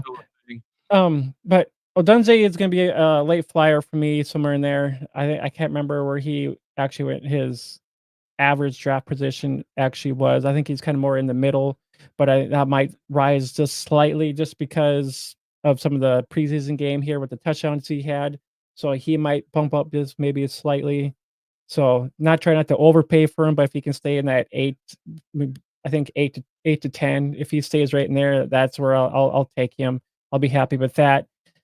Daniel Jones, he looked a little rusty coming back from an ACL tear. Had a couple sacks. I think he had 3 interceptions that game. Everybody's kind of like, oh, here we go again. But if you think about it, he hasn't played football for a while. Guy a little rusty. Why do you think they kind of put him out there, kind of get his feet wet again? And with Neighbors, man, oh man, he put up a highlight there for everybody to just start drooling. And yeah, I'm all over. I'm gonna be all over this Neighbors guy, like right, like flies on rice. But yeah, I'm gonna take some chances on Neighbors. I just think that he'll be over a 100 some odd target guy. I think he's gonna be him and Harrison Jr. are gonna be the 2 guys who will be fighting to be like the rookie of the year, I believe. Odunze will be kind of in the. I don't know if he will be quite I think he might be a third possibly, but with Brian Thomas Jr. too as well. Denze's kind of in that middle role too of wide receiver 2 or 3, but I don't know. It'd be a very close one. I'll take Neighbors. Odense is kind of like I think he'd be in the third for me. I don't think he's going to see over 100 targets, maybe like 70-ish, somewhere in there. But I like Neighbors a lot. What are your thoughts on some of these guys? Quick. I gave my thoughts on Rice earlier. Rome, like I said, I love that 45-yard catch he had against the Bengals in the preseason. Yeah, I'll do that. Double yeah. Love his career at Washington. We've been talking him up all season. I mean, there's a reason why he's a top 10 pick. I mean, the guy's an absolute stud. Caleb, like it's almost like fail proof. I mean, I don't think he's as good as Jaden Daniels. I don't even think he's gonna be as good as Bo Nix, but it's almost gonna be like fail proof. It's like he's got too many weapons to fail. I mean, we didn't even mention Keenan Allen. I know he's at the end of his career, but 1-year deal. Keenan Allen's still going to be productive. DJ Moore, who they just gave a shit ton of money to. Cole Kmet, Gerald Everett. Roshan Johnson can catch passes out of the backfield as the complimentary guy to DeAndre Swift. So, I mean, he's going to have a surplus of guys to throw the ball to. It's going to be fail proof. Daniel Jones. Danny Dimes, if he's healthy, might be worth kicking the tires on, just where he's going. Because everybody, including myself, I've been down on him too. But with that rush, like I said, it's that rushing ability. It's that's what keeps him borderline top 20 is that rushing ability. I mean, we know his passing numbers are a joke, but if he can get you healthy, 700 yards and 6-7 touchdowns rushing, I mean, that would be amazing. I mean, that's what we're hoping with Justin Fields. You know what I mean? That if he gets the job with Pittsburgh, that's the same thing we're hoping for. Similar kind of player. Their passing numbers don't do much, but give us a like if you're watching. I love how he can multitask. Don't you love how he can multitask? I can't. I'm not thinking of I'm a typo. He's so good. No, actually, I just push a button. Call it good. Oh, well, I was ready to go. He's got it queued up. He just right on. Yeah. So we I think Giants and Bears. Giants and Bears and Lions. Oh my, we got we got Neighbors here. We got Jones. I mean, that's going to be their top eventually. I mean, right now, Bears have a couple other guys, but I think eventually Rome Odunze is going to be Caleb's number one target. Daniel Jones, Malik is probably going to be his number one target day one. Rice is going to be probably the number one target of Mahomes, at least receiver wise. We know Kelsey's going to be the true number one, but with Daniel Jones real quick too. I think when it comes to like 2 quarterback leagues, he more likely probably will be drafted. I don't think he'll be on the waiver wire. He'll probably be on your bench more than likely. So I'll kick deep. Yeah, absolutely. Daniel Jones and because I've talked so much smack about the guy, but it's like if he's healthy, that rushing ability, like that, you can't match it. I mean, a lot of these stiffs just can't. Like Derek Carr could throw 25 touchdowns, but Derek Carr can't move. So it's like he's not as valuable as a Daniel Jones is. Even if Daniel Jones is only throwing, between 14 to 17 touchdowns, he's going to get you the rushing too. So. I think he's definitely more valuable than Derek Carr in fantasy for sure. If I had to pick between the two, yeah, for sure. And then at the end, you have Tristan Jackson, who's been tearing it up in the preseason. He has. I know he's got some stiff competition in front of him. I mean, we're talking about one of the best 1-2 combos in the league if they're on the field. Jordan Addison and JJ, but Jackson. I know Naylor's kind of their slot guy. I don't know how. He's had a decent preseason too. I don't know how valuable he's going to be once pads start hitting week 1. But Jackson's he's a nice backup. If something does happen to JJ or Addison, so he's a nice insurance policy, especially in a deeper league. I wouldn't have any problem with Jackson in a dynasty league being on your bench or in a 16-man, kind of being at arm's distance. Maybe not on your bench, but like the first guy you'd pick up on the waiver wire. Like you have an eye, your peripheral vision is on Jackson. Yeah, I think so. I don't know. I still people think that maybe Addison might be suspended a little bit too. They weren't quite sure. Some of that was kind of out there yet too. Wait, So is his court wait, is his court date in February? He ain't I don't he ain't know. getting suspended Some people were kind of talking about all damn year. that possibility he could be suspended too. That's still up in the area too as well. But right now, I mean, they're gonna need all the help they get. If he does get suspended, I mean, who's gonna be that number two guy in there?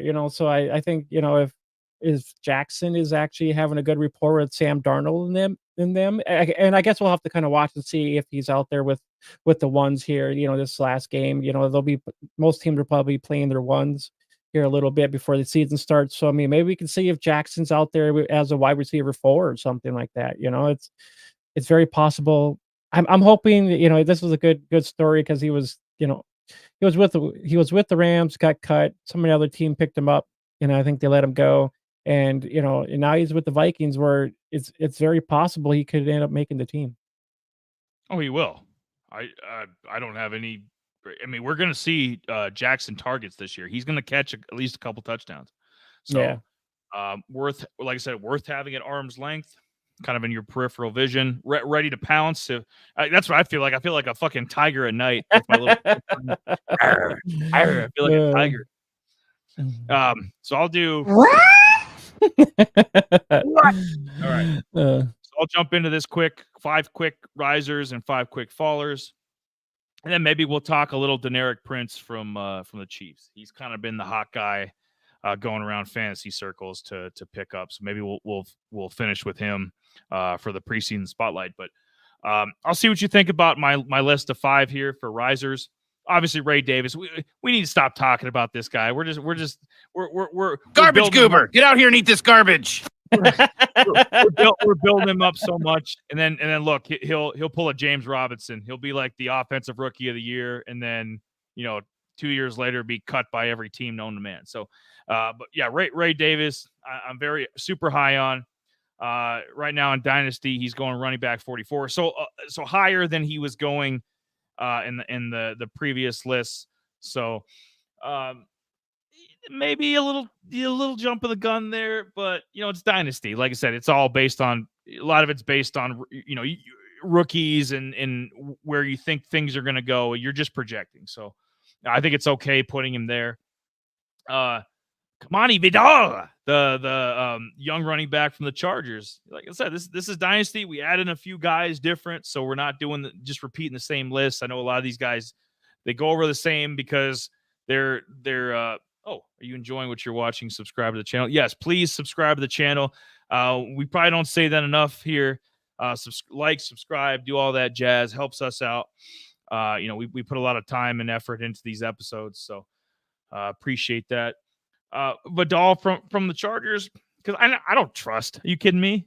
Do you trust? I guess Gus Edwards had a career year last year, but J.K. Dobbins, I mean, the guy's been hurt 2 of his 4 seasons, like the full year. This is not like couple games. I mean, J.K. was hurt. Like that's his nickname. J.K. Just kidding. Just kidding. He teases you a little bit. I know. I hate him because I remember how good he was at Ohio State. I remember how good of a back he was. But I heard Vidal is we think about Vidal being the 4. He's running back 4 right now, but he's been having a really good preseason. I could see him jumping up easily to 3. I heard him right behind Gus and JK. I heard he is the first cut candidate. Oh, yeah. I don't think that's going to happen. That's what I heard. That he's the first possible guy to be cut. In dynasty leagues, I'd probably want. I don't know about that. I don't know about that. I'm liking Vidal. There's a lot of guys that they say are on the wire, but they don't. Like Isaiah Spiller. That's very possible. Isaiah Spiller should be cut. Isaiah Spiller should be on the practice squad. He's a buster. He's a joke. I think he was getting a few carries here this last game, but he really didn't do a lot either. And that's why I think with the Chargers, 49 rushing yards. So it could be, but he'll get. I guarantee he would be on the practice squad, or he get picked up by somebody else. He's somebody that you should keep an eye on because I definitely not lose focus on him. And like I said, sometimes guys get cut. I mean, we just talked about Tristan Jackson. Tristan Jackson was cut by how many teams? Rams. Yeah. He's cut by the Vikings too, and they brought him back, and now he's probably their number 4 receiver. So, shit happens. Jace McClellan. I think he's rising up a little bit. I've been saying for a while I think he's going to beat out Tyler Algier. Not right away, but I think eventually he'll be their backup to Bijan. I think I like McClellan, Alabama, and Algier. He's going to be another one of these like Damian Pierce, James Robinson kind of guys. Like, where are they at? Where are they now? What happened to him? MIA. I don't know. McClellan, he had I think 55 yards and a touchdown. Last week. I kind of seen that. I don't know. I guess I have to see a little bit more from him. Him being a rookie and stuff like that. In Dynasty, I think he's actually in some waiver wires yet. To be honest with you, in Dynasty, I still put my shares in Algier. I think he'll still have some kind of role there. If McKellen if he had some kind of role in there, he'd probably be more of a give Bijan or Tyler a rest here and there. Just kind of a mix up guy. I won't see like a lot of targets or anything like that. But in Dynasty, to kick the tires on him, I probably wouldn't. This is a rough one, man. Yeah. Well, it can be. I mean, this is like I said, we're not doing we're not on fucking ESPN. Like we're picking guys, and we're looking at preseason. I mean, I'm looking at some of the Fantasy Pros and some of the other places where you have risers and fallers. If a guy's going up 9 spots or going down 10 or going down 2, so we're keeping an eye on. So I mean, it's as educated as we can make it, but just watching the preseason. And sometimes running back rooms, I mean, like Bijan Robinson's, there are guys that are projecting him to be like, right now, he's the number 1 fantasy, Dynasty fantasy running back. He's ahead of CMC. He's obviously younger. He's ahead of Brees. So I mean, they're projecting the world for Bijan. So McClellan, like I said, he definitely the 3. He's running back 3. He's going to make the roster, and I mean, no doubt about it. So he'll be getting some carries at some point this year, regardless. So it's somebody that, in a lot of this stuff, it's Dynasty. So whether that means you're benched, whether that means maybe eventually starting, if not a year from now, maybe week 13 or something, or a guy to have on your practice squad. Which I think Vidal would be more of a practice squad. Ray Davis is somebody on your bench. McClellan, somebody on your bench. Whittington could be a guy. I mean, shit, who knows? Puka came out of nowhere and had a fucking, whatever he had, like a top 5, top 10 fantasy receiver season last year, being a 5th round pick. So Whittington could come out of nowhere too. We just yet to be seen, but Whittington at receiver 155, I think that's, I don't know why people are getting off him. I saw some of his numbers were falling. But maybe it's just the popularity because he's producing in the preseason. He's going to make the roster. He's going to be at least the 4 or 5 receiver, probably 5 right now. And, and maybe if Tutu Atwell gets traded, move up to 4. I don't know why would Whittington be dropping? You think, like in just from the list there? I don't think so. I think he's rising. I have him at 4, but yeah, for me, he's a riser. I mean, if you're looking at what he's been doing and who's actually there. I mean, we've talked about this at the beginning of the show here. If you looked at, if we popped up our little, graphic here earlier. Yeah, there's really no one there for him to get in the way. It's, I guess if an injury happens or anything like that, but as far as I know, there's going to be targets going around with the Rams. So I mean, he shouldn't be really of a faller in my eyes. I mean, if you looked at. If Stafford's healthy, because at some point, even these top guys, they're gonna miss. I mean, there's 17 games. I mean, you're gonna miss a couple.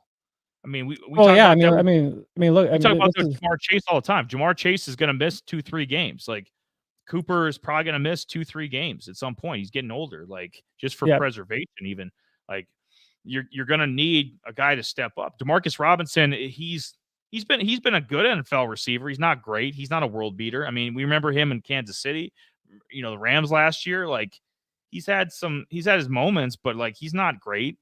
We know Puka. Puka's had one great year, but there's room in this, and Atwell might be traded. I mean, there's plenty of advancement for they always talk about in corporate America. There's plenty of advancement for your career. There's plenty of advancement for Jordan Whittington. Yeah, for sure. I mean, Tyler Johnson. He's cheap. Where was he? Did you catch anything in auction? Like where? I don't know if you were paying attention to him, but like, did you see? Maybe at what, $1, maybe $2? Whittington probably. I think he might have been on the waiver wire. I think he might be in the waiver wire. I'm not sure exactly. So I mean, he is a penny stock. I mean, there is just because people are saying they're seeing. Obviously, we know people watch these preseason games. They still get millions of viewers. Like we know people are paying attention to this stuff, and it's like he's still being disrespected.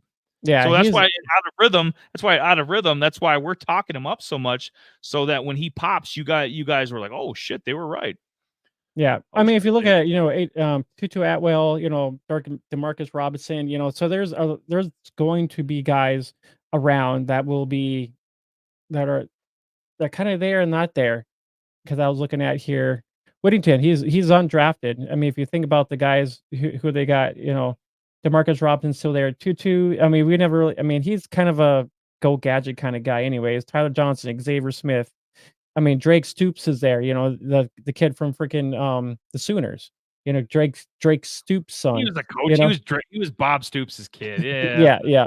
So I mean, with Whittington actually getting the hype right now, I mean, this is a good opportunity for him to actually be involved in this offense, where I think he can. I mean, I actually tried getting shares of him. You can actually still get shares of him. I mean, he's out there in a lot of guys, especially in deep. I was looking at a Dynasty league.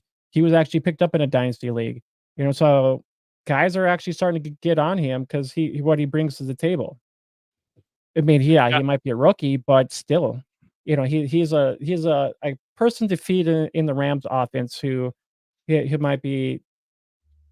be overhyped at the time, but then fall off too at the same time. But it's the Rams offense. No, absolutely. I think we agree on Ray Davis should be in the top 5 for Dynasty, especially for rookies. Like Ray Davis is there, Whittington's there.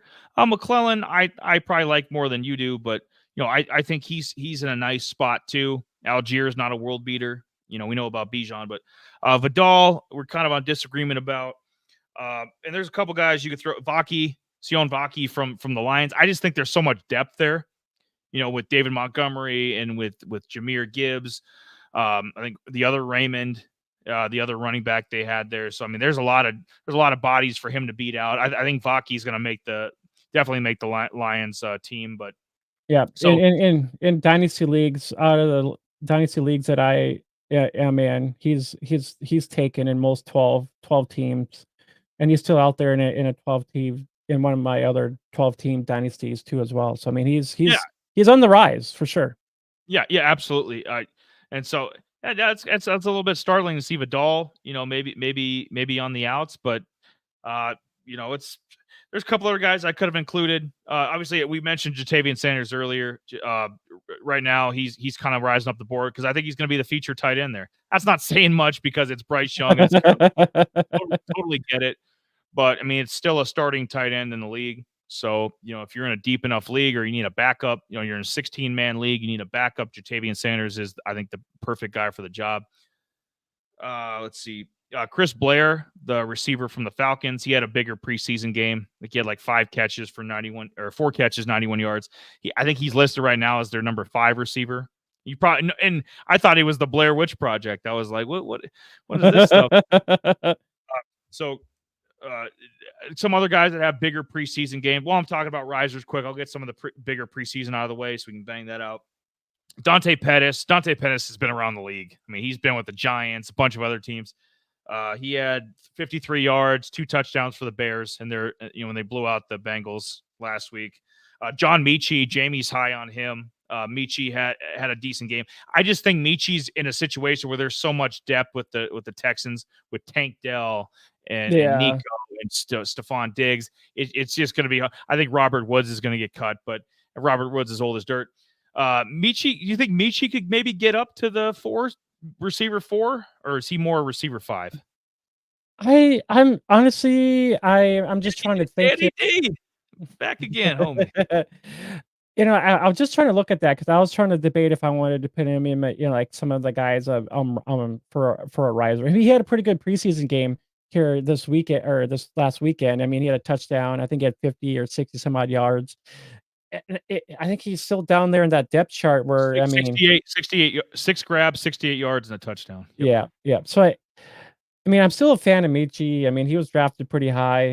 He had some medical issues that kind of bumped him out of the situation, and then then they had C.J. Stroud, Tank Dell, and Nico kind of came in. So he kind of fallen out of the picture a little bit, but he could be worth a flyer, and especially in a dynasty league. I know he's probably going to be out there more than likely in waiver wires, more than likely. But if anything did happen, and you need a punch, I should say maybe a 16 team, possible. Dynasty probably not so much, but maybe a 16 team if he ends up getting a little bit more usage and stuff like that. So, if Woods does get the bump, then I could maybe possibly see it. But he's getting a little bit more involved a little bit.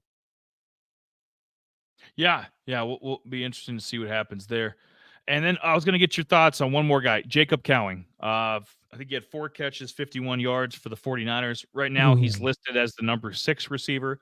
So obviously, he's going to make the team. Him and Ricky both. But sweet Jesus, anything from Jacob Cowing? Maybe year 1, or was he a riser? No, I liked what I saw, but not kind of just holding steady. I think he's just like he's not really a riser or faller. I think he's just kind of more of he's just treading right now. I really didn't see. He had a nice catch. Don't get me wrong about that. I love that catch. I was like, ooh. I think I have to see just a little bit more from him because he wasn't really quite involved in most of the preseason games so far. And I think this last week he was actually kind of somewhat involved because I was looking through stats and like, okay, where's Cowing? I think, and I'm not sure on Ricky either. I think Ricky's been, Ricky hasn't been practicing, so I think they're kind of just being safe with him. From what I was that's what I thought. Yeah, that's what I thought too. And Cowing, this is good practice for Cowing for sure. That he, for him to kind of get involved, and who knows if the IU can, if he's going to get that deal done or traded yet too. That's still up in the air yet too. So I think Cowing will have a little bit, in there. I think he'll see some targets in there, but I don't think his expectations are going to be super high. No, and that's why I didn't include him in the top 5. But there's a couple other guys we could have thrown in here. Like I said, a lot of the quarterback. It's hard to throw a quarterback in here because, Joe Milton. I don't think it's. I think it's going to be, sadly, Jacoby Brissett's job. We can't throw him or May in here or anything. So a lot of the quarterbacks. So a running back, I could have included the guy right here. But before I go to fallers, I'm gonna throw the spotlight in here quick. I'm gonna bump it up a segment, Jay, just for you. Deneric Prince, I probably could have thrown him in that 2 spot over Vidal. See what happens there. But he's been the darling. For I'd say the past week and a half, he's been the darling because he's been. They think he's going to beat out Clyde. They think he's going to be the backup to Pacheco, and that's not a bad spot to be. We've been talking about backup running backs all night. Ray Davis, and so there's touches to be had. Pacheco, he's not a machine. He's not going to be carrying it, 35 times a game. So. There's room to be had. Clyde, I've been saying it for years. He's a scrub. I don't know how he still has a job. Maybe because he was a 1st-round pick. Probably more than likely. Clyde's a scrub. And get him out of here. Garbage goober. Get out here and eat this garbage. It's time. Some of the sound clips he hits are spot on. That was one of them. But yeah, get Clyde out of the way. Let's get some new blood in there. Deneric Prince. He's an undrafted guy from Tulsa. You love Tulsa. You love some of those school, Tulane, Tulsa. You love the T schools. Damn right. Yep. So he's been, like I said, he's been rising up draft boards. Technically, right now, he's the Chiefs' number 3 running back. I think that's going to change. I think he's going to bump out Clyde and be their number 2. And like, who's Deneric Prince? So in best ball right now, his average draft position is running back 72, PPR running back 79. So, I mean, kind of the same range that we talked about Eric Gray last week, kind of in that same range. You think that's fair? You think that's fair for Prince to be in that same range as Eric Gray? I really haven't like caught my eye on him. So, I mean, I was just kind of more seeing, some of the Chiefs guys here and there. So I'm like, oh, I mean, he is probably a name that I really didn't recognize or kind of go over to actually kind of see. He's been like last season he was on the practice squad. Basically, he's been, he reminds the coaching staff a lot of Niall Davis. Did you guys mention Isaiah Williams from Detroit? Seemed to get a lot of action. No, I saw a little bit of I saw a little bit of him. There's so much depth. I mean, I'm trying to look at teams where it's realistic that the guy might get a crack. I think that's kind of what we're trying to get is like, it'd be nice to talk about the number 5 receiver, number 5 running back for the Lions or the number 8 receiver for the Titans, or it's so hard, but Isaiah Williams, I saw his game, but do I think he's going to make the roster? That's a little questionable, especially with, guys like Vaki and, it's going to be hard for him to make the roster. So Isaiah Williams might not be a practice squad guy, to be honest. But for Prince here, it's not just me. I mean, there's talk around the league that this guy is going to be the backup to Pacheco. Like he's going to beat out Clyde, which means he's going to get carries. So he's going to have some fantasy value. And so he's been rising up the boards, and that's why we're mentioning him. Where we did it with Eric Gray last week too. It's like he's going to be at the very least a backup running back to Singletary. So it's like Eric Gray is going to be getting carries this year. Deneric Prince is going to be getting carries, and it's more for the casual person that's like, who the hell is Deneric Prince? So we're trying to kind of bring him to the masses, bring him to the mainstream. His combined numbers for the first 2 weeks, first 2 games of the preseason. He's got 11 carries, 63 yards. So, a little bit under 6 yards a carry, and then a couple receptions for 17 yards. So, nothing crazy, but yeah, he's got a long, Zonovan Knight, he was a ex-Jet. So, I mean, he's got a lot of names to try to beat out. Craig Reynolds and Jamar Jefferson. Craig Reynolds. Yeah. That's who I was thinking of. Yeah, Zonovan Knight. I mean, we had the Zonovan Knight. We had the Zonovan Knight. So I held on. Yeah, I had some shares of Zonovan Knight for a little bit too in Dynasty. Then actually, when he got traded, I kind of held on to a little bit. Then I had to dump him. So I mean, it's kind of sad to see that, but with so many guys in front of him, yeah, I mean, he'll probably be a practice squad guy, and who knows, he might go in somewhere else. Yeah. XFL. There you go. Or USFL. Go. There's a couple USFL guys are in the league now. I saw Martinez. I think he's like the 4th or 5th stringer for the Jets, was playing quarterback this past weekend. So yeah. So we'll do Dynasty Fallers quick here, and then closing thoughts, and get everybody out of here. Get Jay out of here. David Bell, and I've heard rumors. According to Jay, it should be Vidal. Vidal should be on this list because he's about to get cut. I don't know. Maybe he's just trying to spread rumors or something. But David Bell was a 3rd round pick a couple years ago, and I guess he's fallen out of favor from what I've been reading. He's not been like dropping a bunch of balls in preseason or looking like an asshole, but just from what I've been, the vibe I've been getting, Cedric Tillman's going to get a bigger role this year. Cedric Tillman was their 3rd round pick last year from Tennessee. Obviously, Amari Cooper's back. Jerry Jeudy is supposed to be getting a bigger role this year, so maybe Jeudy might actually live up to his potential finally. Elijah Moore, we know about him. Serviceable number 3 or number 4. So David Bell might end up being cut. I mean, that was I mean, it's he's sad to he's see a third round borderline. pick go, but Yeah, uh, he didn't really. I actually had he shares hasn't of done him. anything. He hasn't done shit. He hasn't done shit in 2 years. He hasn't done a goddamn thing. No, nope. I was trying to hold on to him, figuring that it was a good play situation for him, and then he ended up getting more. Cedric. Cedric. They ended up drafting Cedric, and so I'm like, well, there goes that. So he just kept on getting pushed down, pushed down, pushed down, and I'm like, after a while, I'm like, all right, got to cut him. I'm out. Yep. Yeah. David Bell, I would be out on. In pretty much any size league. I'm not interested. He has a better chance of being picked up by a USFL team or worse.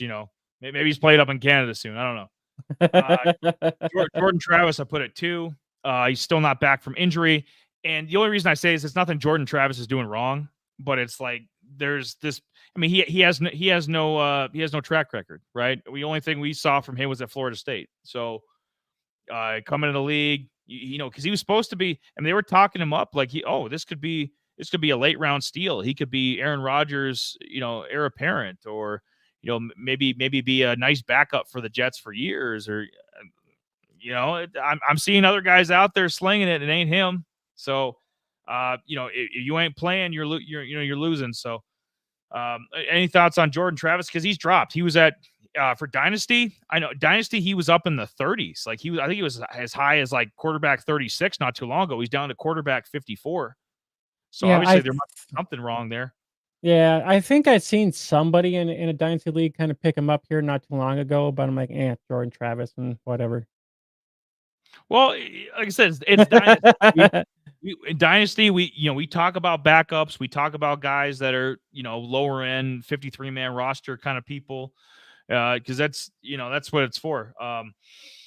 Raheem Mostert, running back 43 in Dynasty. He's fallen like a lead balloon. Obviously, he's older, so that's going to affect things. We know what kind of monster year he had last year, but A-Chain's going to have a big year. I think Jalen Wright's going to eventually jump him on the depth chart. So, I mean, Mostert could be running back 3 by mid-year. I mean, it could be that bad. So, running back, what do you think about him at running back 43 in Dynasty?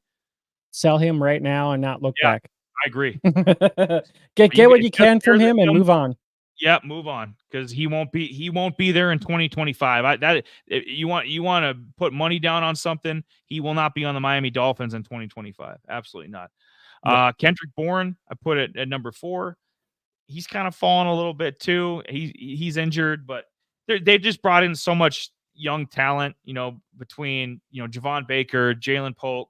I mean, they just cut ties with Juju. And Kendrick Bourne isn't any better than Juju, so Bourne might be a guy that could, just not even anything he did wrong, just injuries might work his way out of a spot on the roster, or trade or something.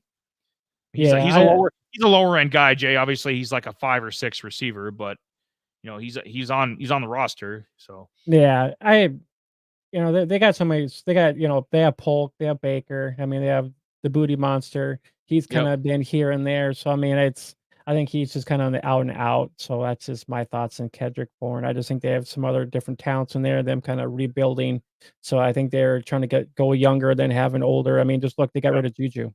So it just shows you right there. Yeah, and he's had a solid career. I mean, the 49ers and Patriots, I mean, he's been solid, just never spectacular. I think the most yards he had in a year is like 800. So he's not Kendrick Bourne. You're not going to lose any sleep if he's cut. I would just, like with David Bell, just cut all ties with him. He's not worth the hassle. Mostert has trade value though. So Mostert, kind of just to recap the 4, Jordan Travis is like don't even, he should out of sight, out of mind right now until he gets healthy. Bell and Bourne, pretty much just drop, cut ties with, and then Mostert, trade him while you can. Because he's still got name value. He just had a monster 2023. So while his name value is still high, get rid of him, flip him.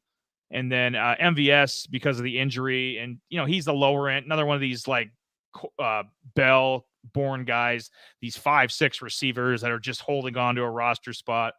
Obviously, we know some of the big games he had with the Packers and Chiefs in the past. That's why the Bills signed him. But with his neck injury, MVS, I don't know when he's going to be back, if he's going to be back this year.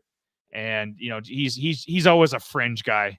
Everything with him is speed. Like he's not really a great receiver in my opinion. He's had some moments, but I would, if you have MVS on your dynasty, I either put him on IR or get rid of him.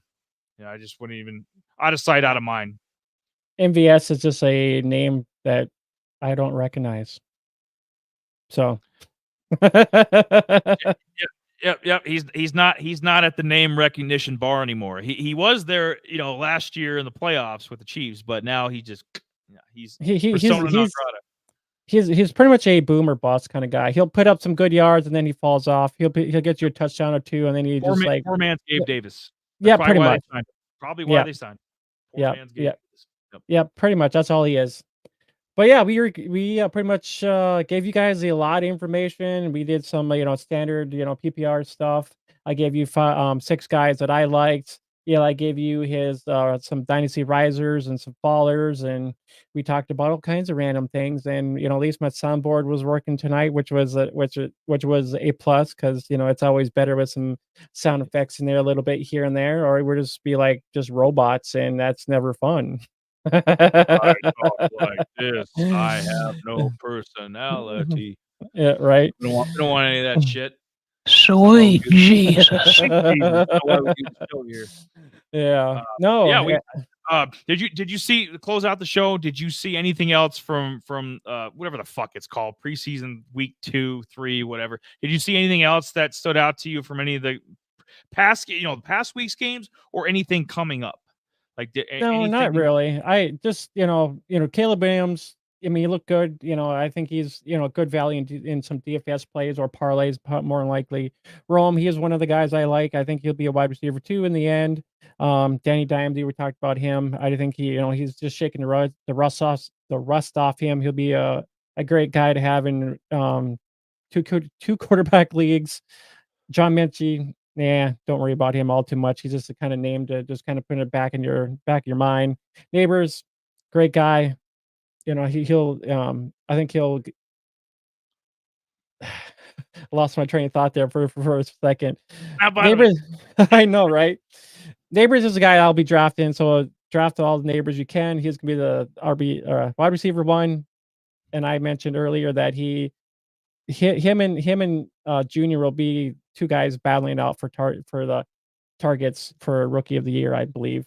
Rice and Worthy guys will be two guys who'll be record. God, can't even talk now. See, I think this is where we just need to end the show and call it good. 2 guys are on the rise, so just draft all Kansas City Chiefs, and Whittington is on the rise, and so is Jaden Daniels on the rise too. Those are my just quick notes, on everything. Week 3, well, we'll kind of see what happens. Fumbling, I'm picking it up. I'm running it back. I'm gonna get 2 games here, and we'll get the hell out of here. I would be on the lookout for the Lions and the Lions and the Steelers. I want to see what happens with between Russ and Justin Fields. And on the Lions side, we'll see what happens with the running back depth with Vaki. Maybe we get another Isaiah Williams, breakout game. Maybe he's this, maybe he's a generic Prince of next year in 2025. Maybe he's got to keep an eye on. Maybe he's cut this year, practice squad, and Isaiah Williams comes back in 2025 and has more of a bigger role. So I'd be interested to see with that. And then the Commanders and Patriots. I'd like to see more of Joe Milton. I would. I don't give a shit about Jacoby Brissett. Drake May, it's been nonchalant so far. So I want to see some more of Joe Milton. And then from Washington side, I don't know. I'd like to see Jaden Daniels. I'd like to see more Ben Sinnott, more Jaden Daniels. See if they trade Dotson. I know that's been another big headline that Dotson might be traded.